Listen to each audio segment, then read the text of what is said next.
All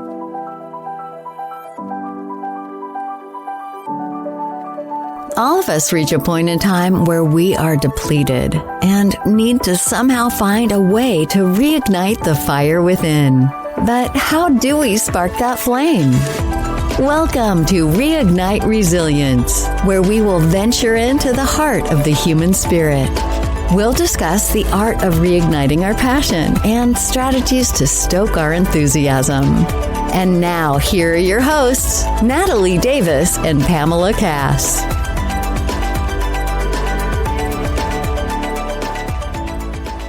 If I could get a doctor to sign off on it, yeah, sure, this is fine. I'd be doing 6 shots every morning. I mean, to live in that world, or maybe 2 shots and keep it rolling. You know, like when you're out with friends and you hit that buzz. You know, you don't want to drink more. You just want to kind of stay in the zone and have fun. Maybe I'll take 4 shots and then 2 every. Equation for what it's going to be. I think this is technically what they call self-medicating right here in this moment. We're just watching it happen, yes. Right? It's 4 shots followed by 2 shots every 2 hours until you get to that dream state. Yeah. Have you been able to get into that state again since that moment? No, I haven't been doing much work, so I haven't had a chance to live in it. And the dream world, when I'm working, everything isn't grayed out. It's the hyper focus. The thing was, in that particular moment, I was out among people. So all this stuff is going on all around me. And my ears aren't buzzing. It's like there's no other physical thing going on. I just watched for a while and I said, I'm in the dream world. It's like, wow, I get to be here. And it took about a couple hours for that to wear off. That was quite an experience. And I've never been a drug taker. I don't, I just never have done any drugs at all. I don't do marijuana, nothing. I do have drunk at various times, but that's not the same thing at all. Drinking is not the same thing at all. This was magic. It was truly magical. But don't tell anyone. I know it's just between your secret safe right here. Safe. We're good. We're gonna go past it. I love it. Well, the way that you describe it, James, it's kind of like being in that flow state or this meditative state, just depending on what modality or however you land there. I know that writers get into that flow state where it just happens, right? Like there's no turning it on or off and they're not doing anything. They just happen to be in that state and the words continue to flow out. Yeah. Same in if you're meditating and you get into that meditative state where once you've experienced it, and I think that's the addiction with meditation, which is, I don't know if that's healthy or not, is that once you get into that true meditative state, that the magic of that place and you think, I've got to get back into that meditative state again, or in that flow state, or in the magical world, right? Like whatever that may be. Not induced by any substances. You said, it truly is just this magical focus, space. That flow. Yeah, I have actually done that. I've been in meditating. The thing that I do is I go beneath the surface, literally beneath the surface of the sea, and I go down and down and down. And there are various levels where there are various things. And I get down there, and honestly, I could stay there a long, long time. Really? It's just calm. It's calm. It's quiet. There's nothing going on. And I have my eyes closed. And so it's black, it's dark, and there's nothing going on. And I guess, I don't know if somebody comes to meet me or what, but I feel very safe. You don't always feel that way. So that's kind of a thing. But that may be, what do they call them, a gateway drug? Mm-hmm. Exactly. Yes, meditation. It's right after 6 shots of espresso. Right. Exactly. Yeah, or maybe before. Exactly. The meditation is not enough of a high. We're gonna go for the real deal. No, yeah, 100%. Either you're in or you're not. That's right. Yeah. A funny thing about the dream state, being in the dream world, is that I have no awareness of time. But if I need to know what time it is, I do. Even if it's been hours and hours, I'll be like, it's got to be 4:30. And I'll look at my phone and it's 4:25. Oh, wow. This is after 6, 7, 8 hours of being, hyper focused. Some there back in my brain, somebody else is keeping track. It's autopilot. Thank God. That if I didn't have that, I wouldn't have anything. you wouldn't get out of that space. Yeah, absolutely. You forget to eat and function and do all of the other things. Yeah. There's got to be somebody not necessarily cracking the whip, but like knocking on the door. Tapping. Yeah. Let's remember. Yeah. I love that. I love that. So you said right now you're trying to get rid of some of the inventory that you have. Talk to us a little bit about the outlets that you have. Or online? Are you typically doing shows? I'm doing it online. I have to tell you, Natalie, it doesn't bear a lot of talking about because I haven't been successful yet. Okay. But the work that I'm showing is the work that I told you that the young man had that response to it.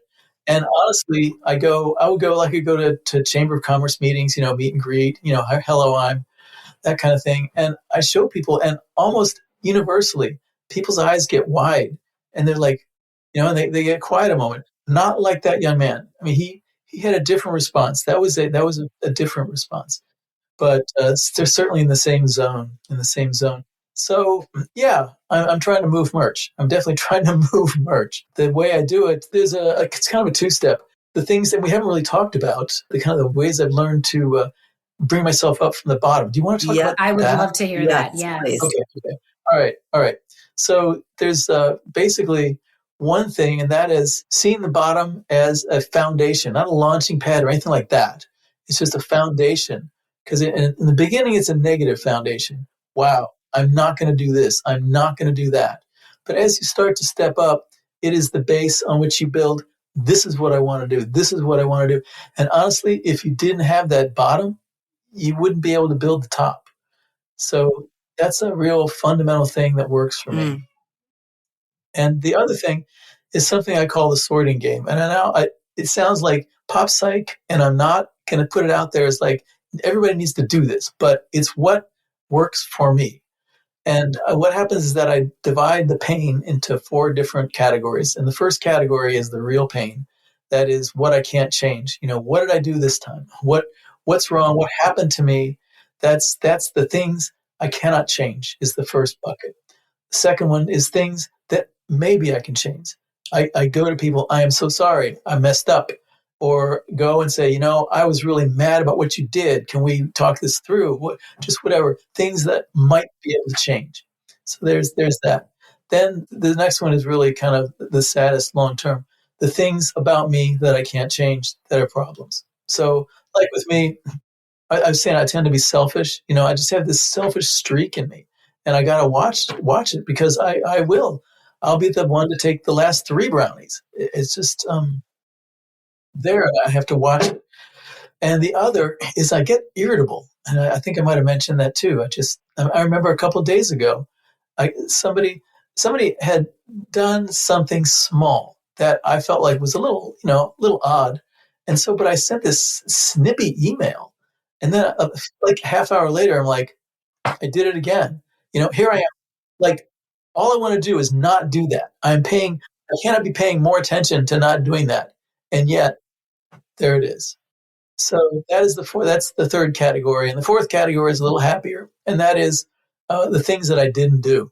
You stopped yourself from doing it. Not my fault. Not my fault. I might have been there. I might have been on the periphery, but somebody else was driving. So that feels good. And that leads into kind of another technique I use, which is to take on more. And I found, especially in this really downtime after my second marriage, that ended very, very badly. And I'll take full credit for that. Whew, that was really bad. But when I was down on the bottom then, I took all of it on me. There was good reason for that because toward the end, it was me. It's things I did. It wasn't drinking. It wasn't, womanizing. There was all the classic things. It wasn't that. It was just not being present and, going out and living a happy, fun life. And, my wife sits home, there's nothing for her. And yeah, it just kind of deteriorated from there. So sitting there thinking about, boy, what have I done? I took it all on, everything, the whole marriage. It's all my fault. It's all my fault. And then I realized it's not fault. It's responsibility. I was responsible for this. I was responsible for that. And I didn't do it. And knowing that I'm responsible, that's a powerful thing because if I was responsible for that and I could have done it differently, then I'm responsible in the future and I can do it differently and I can have better outcomes. So that's a really positive thing to come out about that. So I recommend, as one guy who has experience, maybe accept a little more than you think is truly in your court. Because what could happen is if you don't, well, you'll be finding that out later. And that's really bad. You'll find out, oh no, I did that too. You don't want that. It's I think not easier. It's hard. It's very painful, but it's better in the end to take on more and to then be able to pitch it at the end. Just like spit that out. Now here's all the other pain. It is what it is, but I can spit this out. It's not my thing. Did not do that. Let's take a quick break. We want to take a few moments to thank our amazing sponsors that make the Reignite Resilience podcast and Reignite Live event possible. First and foremost, we want to thank our amazing friends at Casa Sagrada, located in Loveland, Colorado, a meeting and event space that is sure to deliver everything that you need. We also want to shout out to Nikki Burnett with Taste Life Nutrition. Nikki says when you own your health and align with your own body's truth, you unlock the freedom to live fully, with purpose, clarity, and power. And last but not least, we want to thank our amazing friends at Ciudad Maderas, the developers out of Mexico that are developing the Yucatan to give you an opportunity to have home ownership in paradise. We hope you're enjoying this episode. We'll see you soon.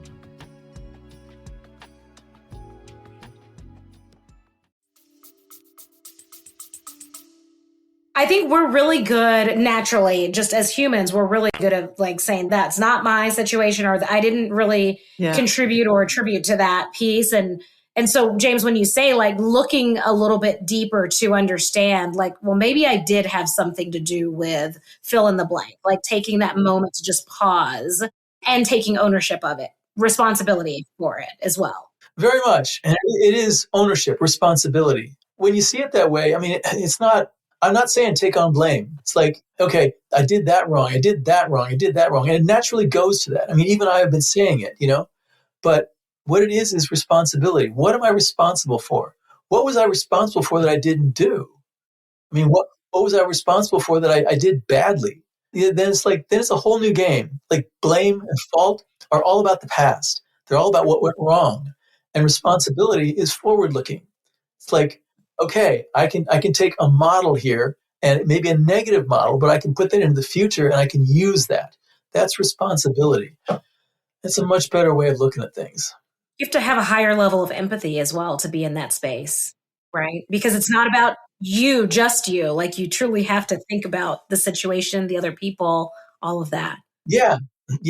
I think a lot about, especially in this relationship, was leaving someone bad choices. If I do things that put someone else in a bad situation and the choices they have are not good, and then they do something, that really hurts me or something bad, well, that's not all their fault because, I kind of set them up for failure.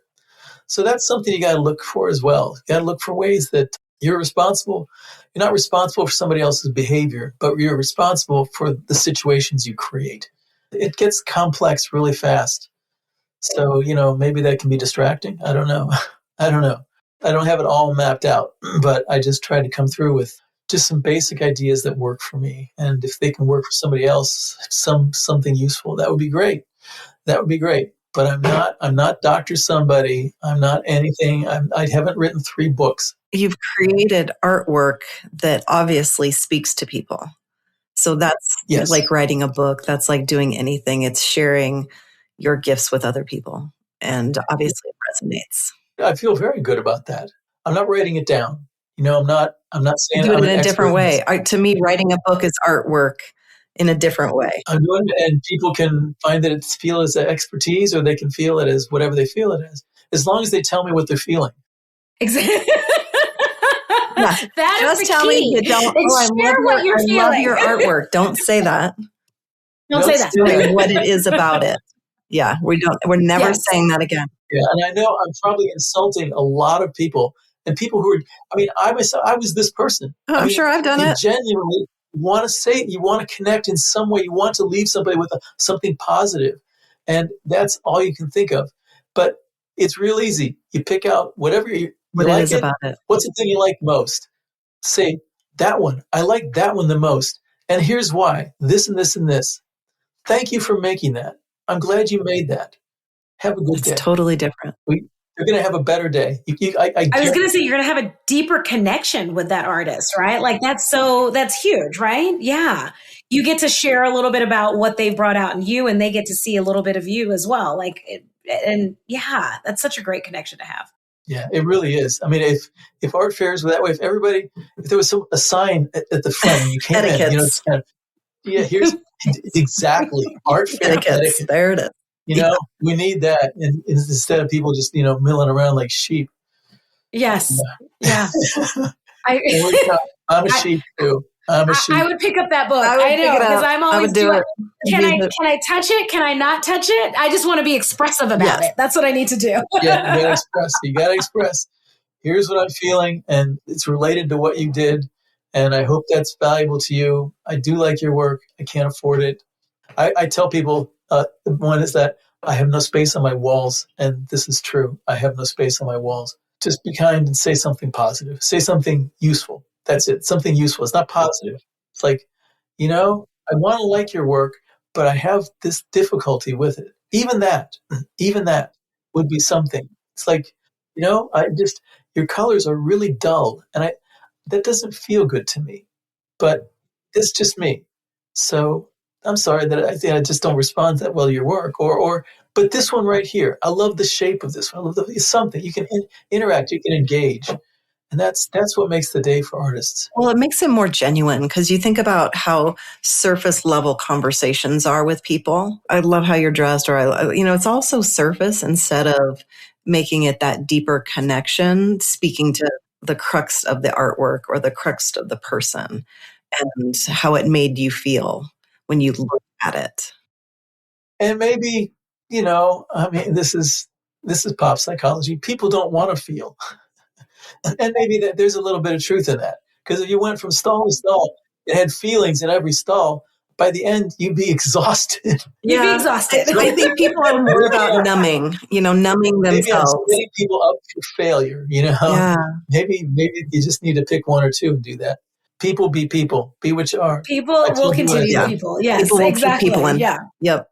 James, you gave us the 4-bucket formula or practice. So when do you use that? And how frequently are you using that when you use those 4 buckets? It's a retrospective thing. It's what I found that I do. And can you use it by writing on a piece of paper and writing things down? I actually tried this last week. So I thought, if I'm going to tell people about this, I better do it.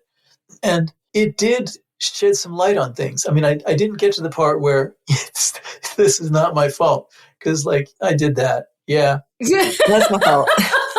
This is over. That's over. Yeah. 100% me. I did that. Yeah, I'm going to do that again. This one, I'm going to do that again. I know.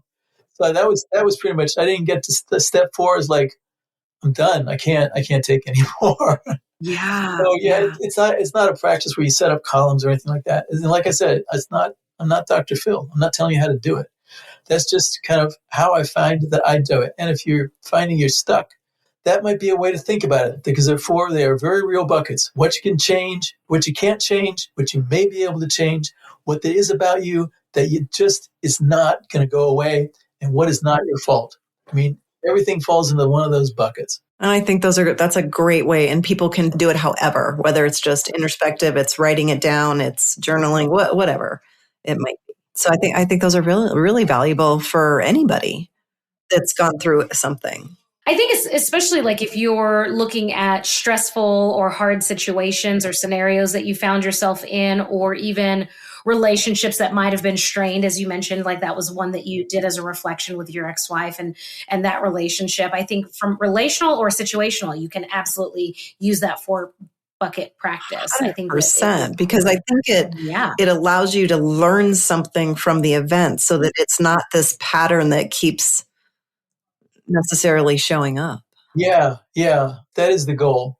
What I find, the older I get, the more things are in category 3. That's the painful awareness. That's like I was telling you, I'm irritable. I'm not going to be irritable. Today, I'm going to be positive. And then it's that moment. I already did. It's 9:30. I've already done it. Yes. Is it the internal voice that tells you that? The internal voice is like, nah, I don't think so. It's a come around. It's typically a come around. Sometimes people have to tell me, but I know I'm at an age where people don't tell you. Because they figure I'm at that age anyway. They don't tell. So yeah, she's just who she is. It has to be a little voice. Yeah. Yes. I was going to say, on this show, we've named that little evil that voice the Dr. Evil Pork Chop. Yes. Dr. Evil Pork Chop. And so we try to you can address him or her or them. We've named that voice. Yeah. Yes, we name it. We've given it an identity. Maybe it's the Dr. Evil Pork Chop that's making it happen in the first place. He works. He doesn't say anything. Exactly. And then waits. And then just giggles with a little shit grin at the end of it. Exactly. Gotcha. Yes, exactly. That's a good point. We might have to go down that road one day to figure that out. Might have to. Oh my gosh. Yeah, because I don't know. I don't know if I want to characterize the voices in my head as Dr. Pork. Was it Dr. Evil Pork Chop? It was the name of a cat at the vet when my daughter was taking her dog to get at the vet, and a woman came in with their cat, and the cat's name was Dr. Evil Pork Chop. And I was like, I feel like we need to use that name. That's a great one. That is a great one. Yeah. So, Well, and James, just to be clear, I don't give a name to all of the voices in my head. Just that one. Right. I want to be clear. That one. Yeah, it's good to sort out which of the. That's a rabbit hole I don't want to go down. That's a whole other episode. I was going to say that's not a problem. There it is. It is not a problem I have. Yeah. But if I listen carefully, I can get some wisdom. Coming down the line. I try to do that. I try to pay attention to that one. Okay, I went down that rabbit hole, didn't I? That's good. I'm glad that you did. Well, I know that you told us that you're definitely sharing your artwork and it's available for purchase. Can you let our listeners know where they can find you, learn more about you and your artwork? They can find me. I have it written here on a piece of paper because I knew you were going to ask. It's at tinyurl.com/scraps2sculpture. Spelled out, scraps, word 2, sculpture. So it's tinyurl.com/scraps2sculpture. What wisdom I have, you will get it by using that, because it is a little booklet that it doesn't correspond exactly to things I've been telling you, but it's essentially the process of getting from the bottom up to somewhere that's not the bottom. I love it. This has been a lot of fun. It has been amazing. Been amazing. I can't believe we had any fun at all. I was thinking this was okay. Natalie and I very rarely don't have fun. I know that you had a little bit of reservation as you hopped on. You were like, I don't know where we're going. I'm truly, both of you, Pam and Natalie, I thought, and I listened to all your podcasts, and like, these women, they're so positive and they like to laugh. And the people that come in, they have all these positive things to say. And I'm like, I said right up front, I'm not positive. It's not going to be a success story. And you guys, I tell you what, you made my day. Oh my gosh. And I'm going to let you know, James, you absolutely wholeheartedly have a success story. So thank you for sharing it with us. Thank you for sharing it with our listeners. Yeah. Oh my gosh. Yeah. Do you have any final words that you'd like to leave our listeners with? Advice? Insight? One thing I didn't get to talk about was if I could be the older, wiser person to talk to my child self. I had several things I want to say, but I just want to say one of them, and that is listen to your heart. Oh, I love that. Not follow your dreams, not anything like that, but listen to your heart, because it's not going to be far from wrong. Most likely it's not going to be far from wrong. Beautiful. That's beautiful. Oh my gosh. That's a perfect thing to end on. I think so as well. Listen to your heart. Love it. Thank you, James. Again, I want to thank you for sharing your story and the vulnerability and bringing all of that forward for us and for our listeners. We are very grateful for you and to you for that. We will make sure that we drop the link in the show notes as well, so our listeners and viewers, I guess I should say, can head on over and find that and support you. And again, you're welcome to come back if you decide to go down a different path and knock out those 14 books that you referenced to that you're going to write. Come back and talk to us about it. We'd love to hear about it. Every writer has a novel in a drawer somewhere, and I do have that novel. So maybe I should tap that out, or not publish it I'll just tell you about it. We can spend an hour. That would be amazing. James, just follow your heart. That's it. That's exactly it. Follow your heart. All right. That's all I got. Oh my gosh. Thank you, James. For our listeners, we will make sure that we put James's contact information in the show notes for you. And if you want to learn more about what's happening in the world of Reignite Resilience, head on over to reigniteresilience.com. Follow us on Facebook and Instagram. And if you haven't checked us out on YouTube, head on over to YouTube so that you can actually see our smiling faces and experience some of this laughter and joy that we experience on every episode. Until next time, we will see you all soon. Bye, everyone. Thank you for joining us today on the Reignite Resilience podcast. We hope you had some aha moments and learned a few new real-life ideas to fuel the flames of passion. Please subscribe on your favorite streaming platform, like or download your favorite episodes, and of course, share with your friends and family. We look forward to seeing you again next time on Reignite Resilience.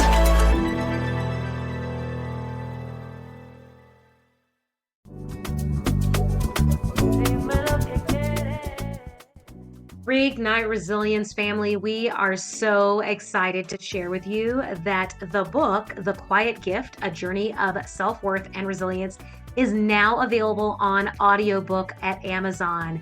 Make sure that you check the link in the show notes so that you can click on that and download a copy of the audiobook. This is an amazing story written by Pam as a part of the Red Journal series and narrated by Kristen Aiken Salata. So we hope you enjoy. Until next time, we'll see you soon.